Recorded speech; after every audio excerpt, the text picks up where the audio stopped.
Bom dia, queridos, graça e paz do Senhor. Hoje é domingo, dia do Senhor, dia muito especial. Nós estamos hoje estudando a primeira lição desse novo trimestre. Hoje é dia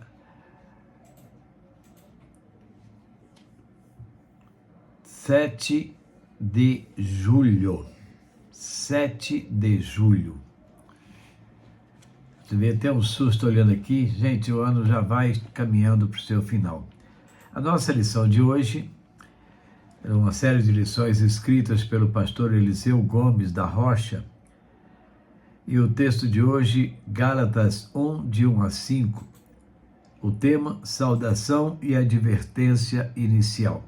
E a Bíblia Sagrada diz assim, no livro de Gálatas: Paulo, apóstolo, não da parte de homens, nem por homem algum, mas por Jesus Cristo e por Deus Pai, que o ressuscitou dentre os mortos, e todos os irmãos que estão comigo, às igrejas da Galácia, graça a vós, e paz da parte de Deus nosso Pai, e de nosso Senhor Jesus Cristo, o qual se deu a si mesmo por nossos pecados, para nos livrar do presente século mau, segundo a vontade de Deus, nosso Pai, a quem seja glória para todos sempre.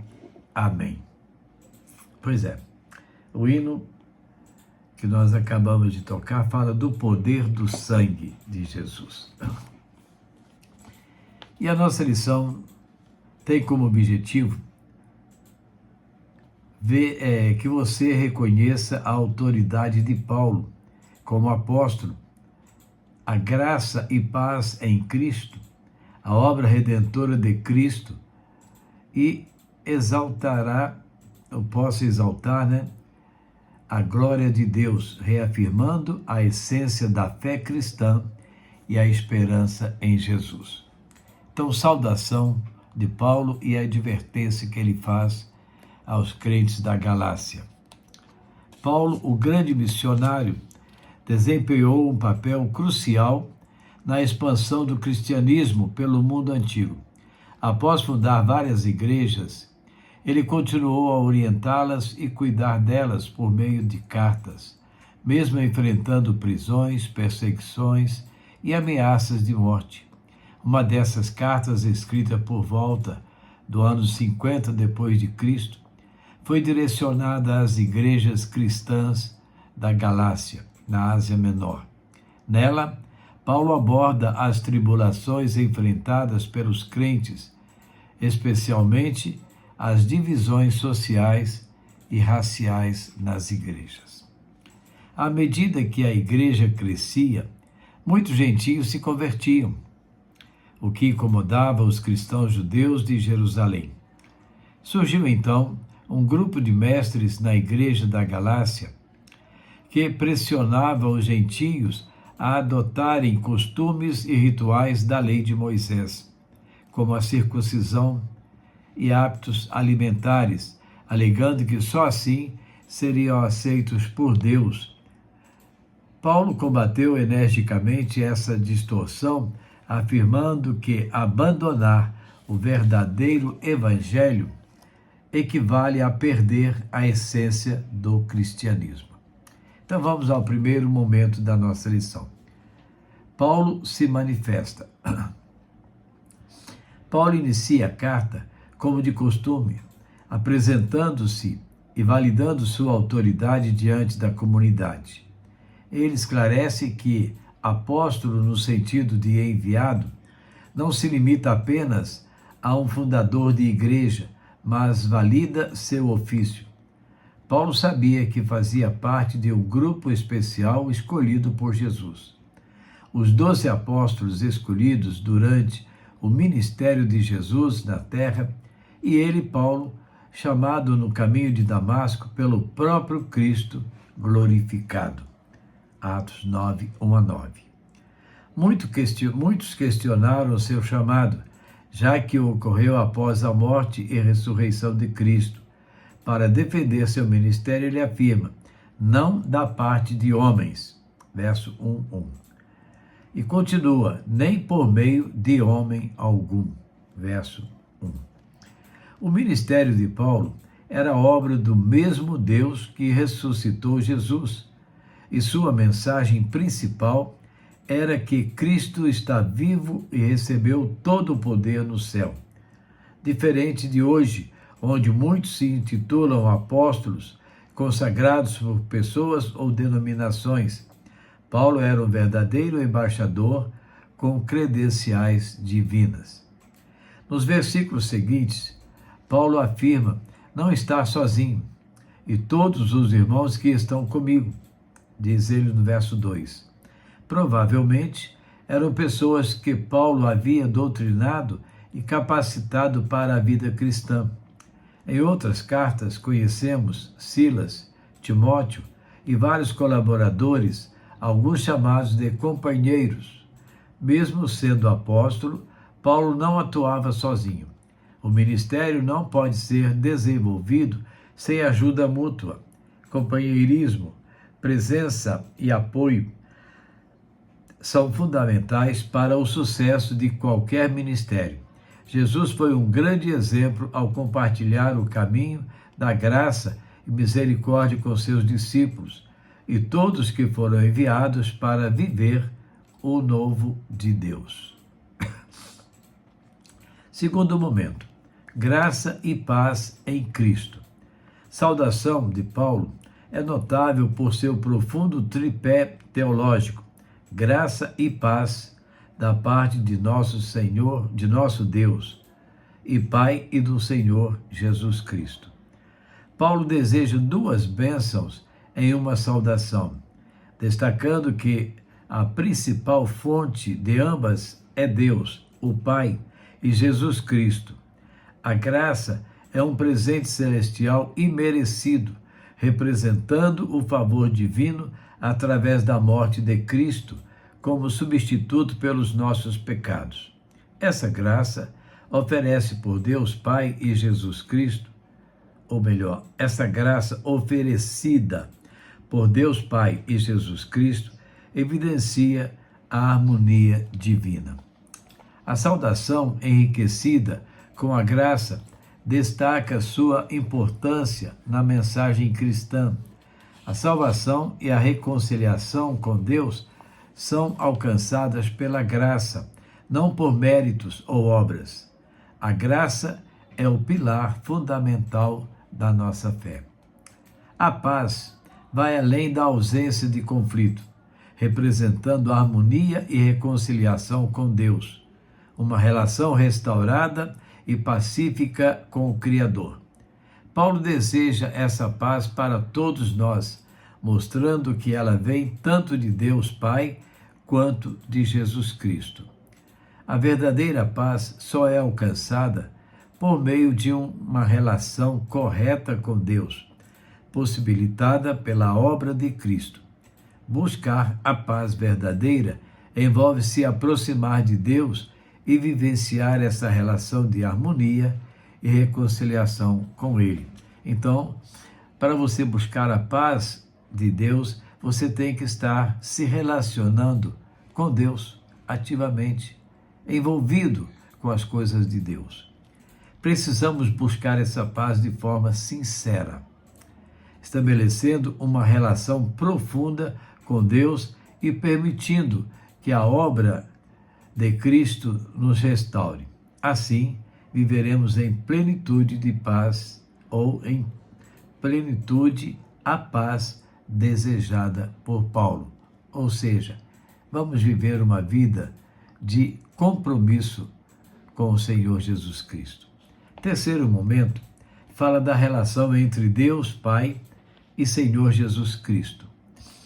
Podemos observar que não é por acaso que Paulo faz menção de Deus e Pai. 3 vezes nessa saudação, sua mente estava voltada para uma igreja família, tendo Deus como Pai de todos e seus filhos como irmãos.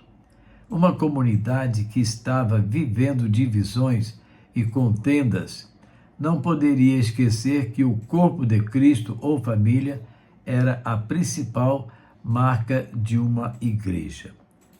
Paulo faz menção à mensagem que ele prega como apóstolo de Jesus Cristo. O Cristo crucificado viveu o seu martírio de forma voluntária. Ele não foi entregue ou persuadido por ninguém. Ele simplesmente se entregou pelo nosso pecado, que precisava de punição. Ser pago, expiado, propiciado, oferecido. Sua entrega teve como objetivo maior nos livrar desse mundo. No original em grego, mundo se refere a era, tempo, século. Sabemos que somos de Deus e que todo o mundo está no maligno. 1 João 5,19. Cristo se entregou por nossos pecados de forma voluntária, com o objetivo de nos livrar. Na versão ARA, Almeida Revista e Atualizada, o verbo grego livrar é traduzido por desarraigar, como uma árvore presa ao local em que foi plantada e precisa ser arrancada. Cristo, através de sua morte, nos arrancou desse mundo de pecado, pois estávamos como uma árvore presa pela raiz. A mensagem de Paulo não era dizer que Jesus Cristo morreu para nos fazer feliz, resolver nossos problemas ou trazer conforto, como a mensagem da prosperidade pregada hoje em muitas partes do Brasil. Ele veio nos libertar, arrancar pela raiz desse mundo tenebroso. Tudo isso estava em acordo com a Trindade. O Pai planejou, o Filho executou e o Espírito Santo veio confirmar e aplicar a obra através dos séculos. Esta é a razão pela qual podemos desfrutar da vida em liberdade em Cristo. Fomos arrancados, desarraigados desse presente século, através de seu ato voluntário, ou morrer pelos nossos pecados. Isso é vida eterna, hoje e sempre. Jesus morreu pelos nossos pecados. Ele não morreu simplesmente para ser chamado de herói ou um mártir, mas ele morreu porque assim ele quis, para nos tirar do lamaçal de pecado. Conclusão: podemos tirar algumas lições para nosso aprendizado. Primeiro, Paulo foi constituído apóstolo pelo chamado direto de Jesus Cristo ressurreto, não por homem ou conselho apostólico, como vemos hoje. Os apóstolos foram pioneiros do cristianismo em expansão. Tudo o que precisamos está nas Escrituras, suficiente para a nossa vida cristã. Segundo, a morte de Jesus Cristo foi um ato voluntário. Ele se entregou para a nossa libertação deste mundo tenebroso. Nossa salvação não depende de obras caridosas que venhamos a fazer ou vidas simples, mas do ato de amor de Cristo, pagando o preço na cruz pelos nossos pecados. Ele morreu para que nós vivêssemos. Ou seja, Jesus morreu para que nós tenhamos vida. Ele morreu por você para que você viva. Então, só por ele você pode viver. E, por fim, o ato voluntário de morrer na cruz foi em harmonia com a Trindade, Pai, Filho e Espírito Santo. Somos redimidos e abençoados com a presença de Deus em nossa vida. Prosperidade, cura, paz e alegria são consequências secundárias de uma vida em Cristo. Deus pode nos conceder essas coisas, mas elas não são o centro do Evangelho. A salvação em Cristo, através da cruz, é o verdadeiro livramento desse mundo tenebroso para um mundo vindouro. Então, não é pelas obras que você alcança a salvação. Não é pelos benefícios que você pratica que você alcança a salvação. Você faz obras, pratica benefícios, porque você é salvo.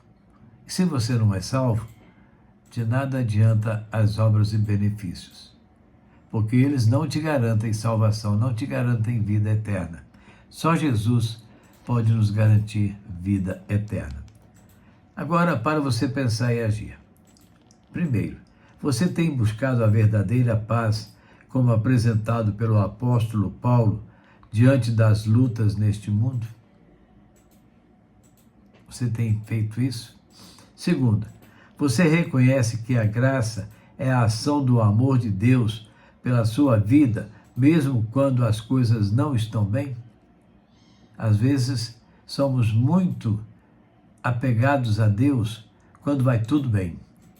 Agora, se surge um probleminha, nós nos desapegamos. Não.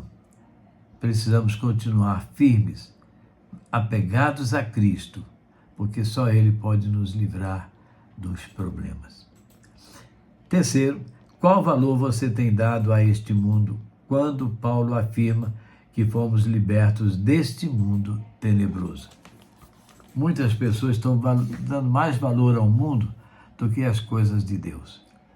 Muitas pessoas estão preocupadas em buscar coisas mirabolantes que o mundo oferece. Cristo não oferece coisas mirabolantes. Ele oferece vida, e vida eterna. Só Ele tem para dar. Amém? Vamos orar?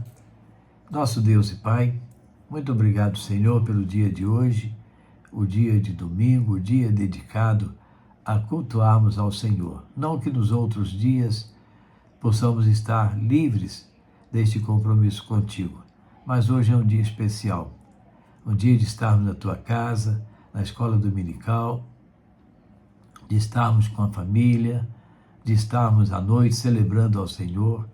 E nós queremos, Deus, clamar pela tua igreja, pelas tuas igrejas. Temos visto tantas igrejas buscando assim parecer com o mundo, agir como o mundo age, quando deveríamos tão somente levar o mundo a parecer conosco, como igrejas do Senhor. Ajuda-nos, ó Deus. Abençoa, Senhor, os pastores, os líderes, professores de EBD, todos aqueles que estão envolvidos com a adoração ao Senhor.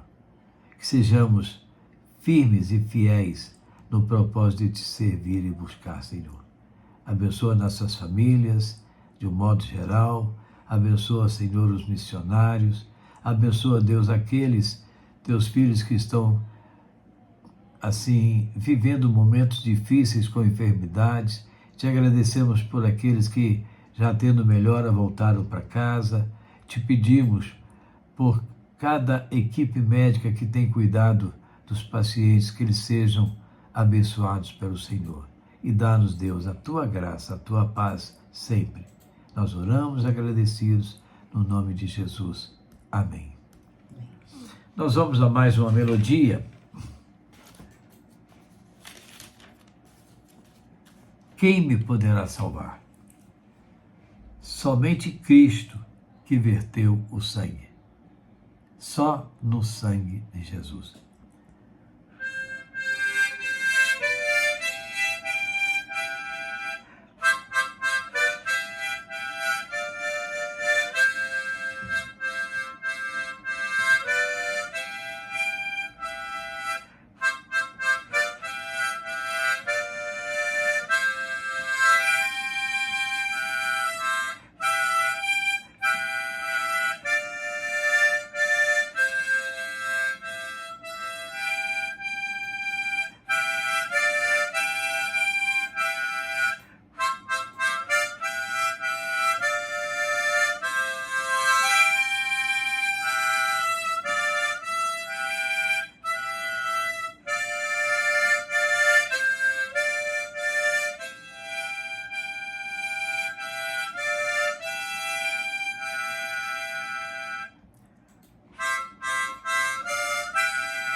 quem me poderá salvar? Há um programa na televisão que vê essa expressão, e agora, quem me poderá salvar? Aí aparece um personagem chamado Chapolin. Eu, Chapolin. Aquilo ali é ficção. Mas, na verdade, quem nos poderá salvar? Somente Jesus. Porque só Ele verteu o seu sangue na cruz pelos nossos pecados. Creia em Cristo. Abra o coração para Cristo. E Ele vai te dar uma vida abundante, uma vida eterna. E assim, queridos, chegamos ao final de mais uma EBD com você. Chegando aí até o seu lar, até o seu aparelho onde você está.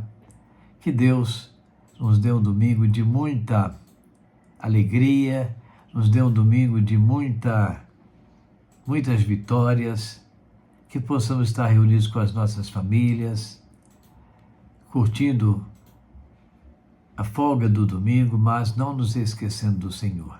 Se você não pôde estar na igreja agora pela manhã, ou não pode, logo à noite, não fique em casa esperando o programa da igreja chegar pela internet. Vá à igreja, vá lá estar com os irmãos, vá e viva um momento de comunhão uns com os outros e com o Senhor. Adore ao Senhor. Amém? Que Deus abençoe. Nos dê um dia muito alegre.